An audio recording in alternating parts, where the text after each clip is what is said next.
à tous et bienvenue dans le récap, la seule émission présentée d'un lit superposé.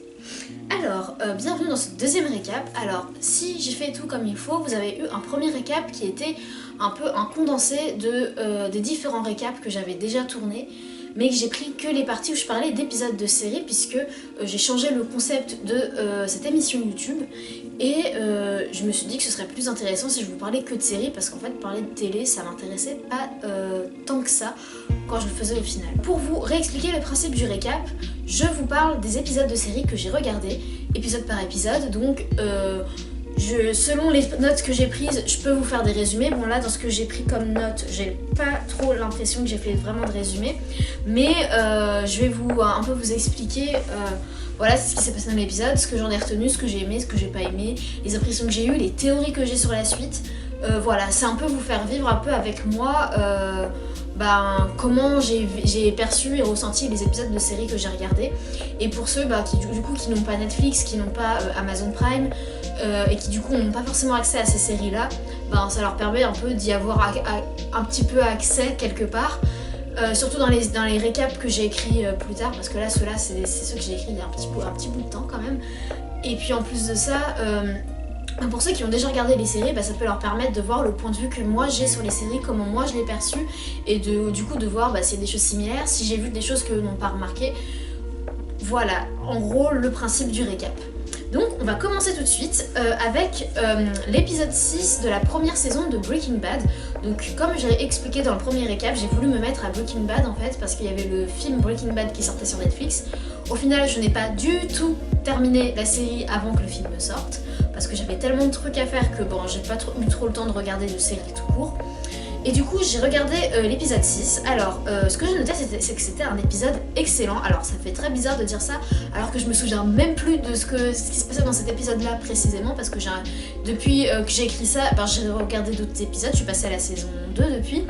Donc ça me fait un peu bizarre. Alors mais je vois à peu près ce qu'est l'épisode, parce que par rapport à ce que j'ai noté après. Donc comme je disais, c'était un épisode excellent avec un vrai travail esthétique, puisqu'on a par exemple le point de vue du masque de Walt quand il cuisine entre guillemets. Donc quand il prépare la mette, on a ce plan, on voit vraiment ce que lui voit quand il est dans le masque, et c'est hyper immersif et j'ai trouvé ça génial. On a aussi un travail d'ombre avec la lumière qui est très intéressant visuellement du coup. On a des choix d'angle de caméra qui sont assez spéciaux mais qui marchent super bien. Voilà ce que j'ai noté pour le truc un peu global. Si on rentre un peu plus dans le concret de l'épisode, on voit que Walt se rase la tête parce qu'il perd ses cheveux, donc en fait il fait le choix de direct se raser la tête pour pas avoir ce truc de j'ai une nouvelle calvitie, je perds mes cheveux. Donc on voit qu'il prend vraiment le dessus sur sa maladie, il veut vraiment être actif et pas passif face à sa maladie, ce qui est très intéressant comme comportement face à des maladies aussi graves que le cancer. On a le début de l'épisode qui annonçait de l'action. Effectivement on est servi puisqu'on a énormément d'action dans cet épisode. En fait dans cet épisode là, Walt se rend compte que ses choix ont des conséquences. Par exemple le fait qu'il ait volé du matériel pour faire sa drogue, en fait ça a eu comme conséquence que l'homme de ménage du lycée où il travaille, il se fait arrêter puisqu'il a volé le truc dans le matériel dans le lycée où il travaille lui en tant que prof. En plus de ça, Jesse finit à l'hôpital, donc la personne avec qui il travaille pour faire de la drogue. En fait je trouve que ce qui est génial avec Breaking Bad, c'est que chaque épisode nous donne un aspect de plus sur les personnages et sur en fait chaque épisode permet aux personnages de se développer un peu plus, et là on a vraiment ce truc de ces choix ont des conséquences, et je trouve ça super intéressant scénaristiquement, c'est hyper bien écrit, je trouve ça génial. Moi la théorie que j'ai notée c'est que Hank, donc le beau-frère de Walt, commence à avoir des doutes sur Walt, et j'ai noté Poker Face de Walt qui fait genre j'y suis pour rien, je suis innocent. Puisque du coup, dans cet épisode-là, si je dis pas de bêtises, donc pour y résumer Breaking Bad, c'est un prof de sciences physiques, de physique-chimie, qui décide de se mettre dans le deal de méthamphétamine, je crois que ça s'appelle, de la meth quoi, parce qu'il apprend qu'il a un cancer et qu'il veut qu'il y ait de l'argent pour sa famille qui reste après sa mort. Et donc dans cet épisode-là, en fait on se rend compte que du matériel a été volé dans le lycée, donc le matériel que Walt a volé pour faire de la drogue. Et du coup, en fait, la police cherche qui est le coupable, qui est forcément quelqu'un qui a eu accès à la salle de physique-chimie. Sachant que dans les policiers qui sont spécialisés dans la drogue, il y a le beau-frère de Walt, qui est donc, c'est donc le mari de la sœur de sa femme, en gros. Voilà. Donc voilà ce que j'ai noté pour Breaking Bad. Maintenant, on va parler de Carnival Row. Alors Carnival Row, ça me fait très bizarre d'en parler maintenant, parce que ça fait un bon moment que j'ai terminé cette série. Mais du coup, on va en parler. Alors, j'ai regardé l'épisode 5 de la saison 1 de Carnival Row. Alors, pour résumer Carnival Row pour les nouveaux arrivants, ceux qui n'auraient pas vu le premier récap, d'ailleurs, je vous conseille vraiment de voir le premier récap, et je ne l'ai pas précisé, mais alerte spoiler, hein, clairement, ne regardez pas cette vidéo si vous comptez regarder ces séries-là, ou si vous ne voulez pas être spoilé, parce que clairement, je vais spoiler, oui, clairement. Carnival Row. Alors, pour vous résumer, c'est une série qui parle d'un univers où les fées et les humains cohabitent. Sauf que les fées sont considérées comme des sous-êtres et sont un peu mis en esclavage pour certains. Et pour d'autres, et pour les autres qui sont libres, ils vivent dans un quartier de la ville qui s'appelle Carnival Row. En fait, Carnival Row, c'est plus facile de se souvenir parce que c'est des longs épisodes et du coup, et c'est une très courte série. Donc du coup, c'est plus facile de se rappeler, je trouve. Alors, pour Carnival Row, donc dans cet épisode 5, on a l'homme qui fait des spectacles avec ces petits êtres là, des kobolds, je crois. En fait, il perd ses kobolds dans le début de l'épisode. Alors, je sais pas pourquoi j'ai noté ça en anglais, je sais pas, j'ai noté heartbreaking parce qu'en fait, j'ai trouvé que ça m'a brisé le cœur de voir cet homme il était tellement attaché à ces petites créatures et il les a vraiment perdus pour toujours. Genre, les créatures sont parties en bateau dans un autre pays et il ne peut pas les récupérer et ça m'a tellement brisé le cœur, j'étais trop triste pour lui. Ensuite, on a Philo qui continue d'enquêter sur le meurtre de l'épisode précédent.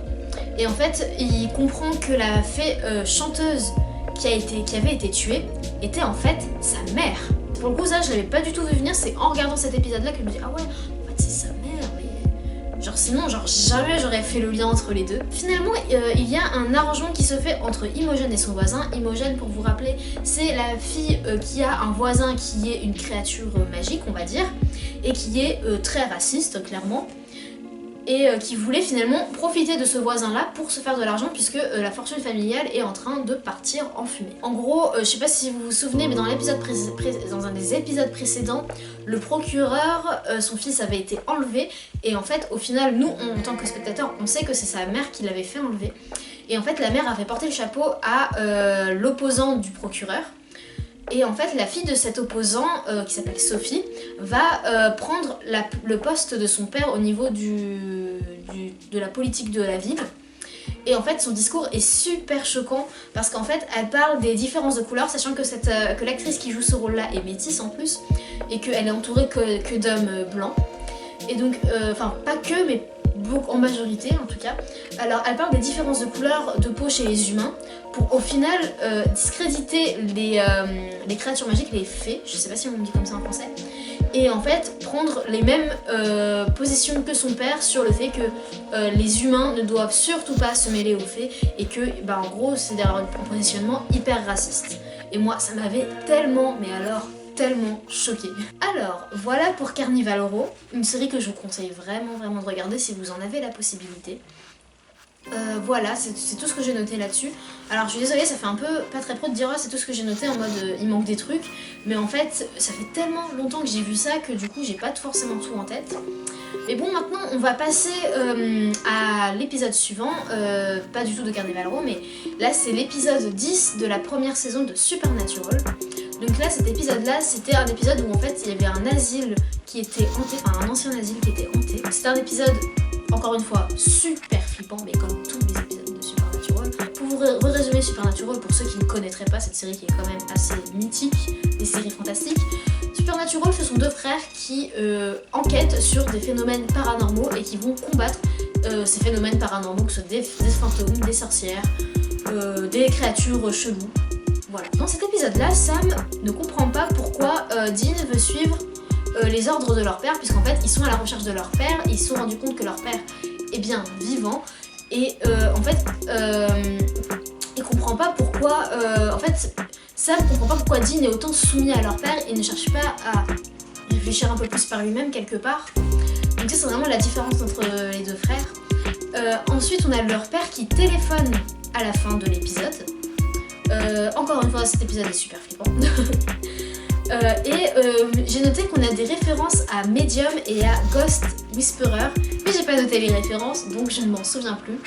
Il faut regarder l'épisode pour voir les références, mais du coup j'ai trouvé ça super drôle parce que c'est des séries qui ont commencé à peu près dans les mêmes époques et en voyant les épisodes je suis en mode ah mais complètement, mais c'est complètement Medium ou Ghost Whisperer puisqu'en fait on a des fantômes il me semble qui hantent un asile, mais en fait les fantômes sont visibles mais que dans certains cas, mais en fait pour prévenir les gens qu'il va y avoir un danger. C'est un truc comme ça il me semble. Ça fait tellement longtemps que j'ai regardé ça, je suis désolée. Ensuite j'ai continué avec l'épisode suivant, donc l'épisode 11, où le père de Sam contacte enfin ses enfants. Donc en fait il leur demande d'arrêter de les chercher et de s'occuper d'une affaire précise.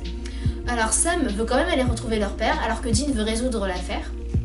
Du coup finalement ils se séparent pour la première fois de la série, ils font chacun de leur côté. Alors de son côté, Sam rencontre Meg qui fait du stop, puisque Sam fait aussi du stop.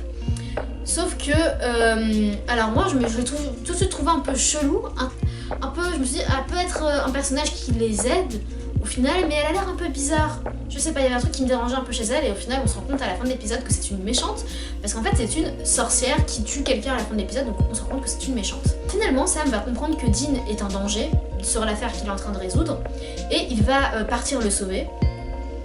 Et finalement à la fin il change d'avis et va rester avec son frère. En fait il décide de ne plus se séparer. De son côté Dean lui il devait enquêter sur une petite ville qui paraît parfaite en apparence mais qui en fait fait des sacrifices d'humains, d'un homme et d'une femme tous les ans pour apaiser l'esprit d'une forêt qui sinon les empêche de vivre correctement, un truc comme ça.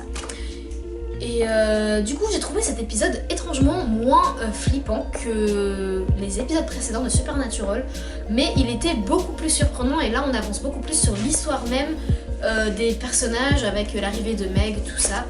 Donc j'ai trouvé ça très intéressant. On est en fait sur un nouveau schéma d'épisode et j'ai trouvé ça hyper intéressant en presque milieu de saison. Donc voilà pour ce récap. Je vous ai parlé de tous les épisodes dont j'avais envie de vous parler dans ce récap. J'espère que ça vous a plu, j'espère que c'était intéressant. Je cherche encore le meilleur format pour cette émission. Le seul truc, c'est que dans les prochains récaps, alors peut-être pas le prochain, mais dans quelques récaps, je vais peut-être vous dire dans combien, mais en fait, je vous parlerai pas d'autant d'épisodes parce que là c'est sur l'ancien format, on va dire. Je pense que... alors attendez, si je dis pas de bêtises, alors... pas dans le prochain récap, mais dans le récap encore après, donc dans le récap 4, je vous parlerai que de 2 épisodes par récap. Du coup, ça sera beaucoup plus détaillé au niveau des épisodes. Je détaillerai plus l'histoire des épisodes, je pense. Mais du coup, on parlera de moins d'épisodes et du coup, ça durera peut-être moins longtemps, je ne sais pas. Donc voilà, j'espère que ça vous a plu. Je sais pas si c'était vraiment intéressant. Je continue pour essayer de trouver le meilleur format, donc je vous invite vraiment à continuer à regarder les récaps et à tous les regarder pour voir l'évolution de l'émission et pour aussi que ça évolue le mieux possible. N'hésitez pas à me faire des retours et à me dire ce que je pourrais améliorer, qu'est-ce qui vous intéresse dans ce que je dis, qu'est-ce qui est le plus intéressant, est-ce que vous voulez vraiment un résumé bien détaillé des épisodes ou pas, parce que du coup attendez de voir quand je fais des résumés détaillés peut-être pour me dire peut-être que je m'avance un peu trop, mais voilà, soyez vraiment indulgents parce que j'essaie vraiment de trouver mon format. Et voilà, merci d'être là jusqu'au bout. J'espère que cette vidéo n'aura pas été trop longue ni trop ennuyeuse. Et on se retrouve très vite pour une prochaine vidéo. Salut!